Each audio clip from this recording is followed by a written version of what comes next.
Taking aim at the Northeast this weekend. Some spots could see a foot or more, but digging out from that, no fun. No fun. It's never any fun. And all that snow might limit, access to your driveway or the sidewalks, of course. So joining us this morning to talk about a lot of this is Joe Palumbo. He's the president of Ice Dam Guys. Good morning, Joe. Thank you so much for being with us. So let's go break down the ice dams. We know how they form, but why do we really need to be concerned about them? Hi, guys. Thanks for having me. The biggest concern of ice dams is as that ice dam builds up on the edge of your roof, that water is trying to evacuate itself from the roof. But because of that wall of ice, which is why we call it a dam, it pools up and works its way underneath the shingles. And soon it's in the wall cavity of your home or business. The next thing you know, it's in your living room or kitchen. So how do you know if you have an ice dam or just some snow on your roof, or when it needs to be taken care of? Most often, the ice dams are actually visible. You can see that thick layer of ice along the overhang or the drip edge of your roof. But one of the big telltale signs, honestly, is icicles. And the bigger the icicle, usually the bigger the problem.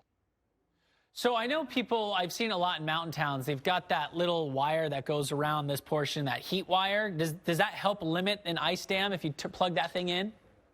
They can.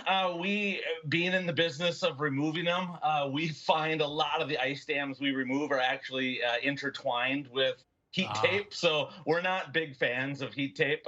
Heat tape actually melts snow, and melted snow, which is what causes ice dams when it refreezes. So sometimes they can actually be a problem.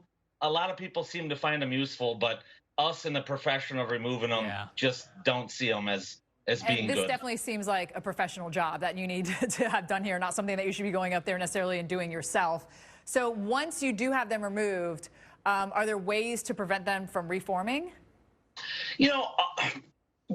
We usually recommend getting the snow off your roof, and I know that can be a challenge for a lot of people, but staying safely on the ground and using a roof rake to at least get the snow off your overhang. Otherwise, just proper heating, proper ventilation and insulation in your roof is a great strategy. Hang on, we're showing video of someone on a roof, like with a bunch of snow pressure washing. Is that you guys? Oh, that's you guys. I was like, that seems really dangerous. Yeah, it's actually steam. And we use the water from a customer's home, and we transform that into steam we pressurize it with a gas-powered engine, and then we heat it with a diesel-powered burner, and we turn it into steam and steam the ice off the roof. Okay, more of a personal question here, because most of us at home have shingles, and of course that can get under the shingles. Does it benefit one who have maybe a metal roof? Metal roofs are our nemesis, so yes. Metal roofs are always better at preventing ice dams than shingles. So how do you stay safe when you're up there? Good question. Yeah, how do you guys not slip off the roof? It's a scary job. In most cases, we're tied off. So we know what we're doing. We do it all day, every day. Yeah. But even done right, it's definitely a scary profession. Oh, I'm sure.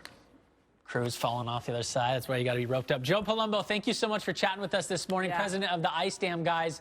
We appreciate it. We know you guys have already been busy this winter. With this next storm, we'll have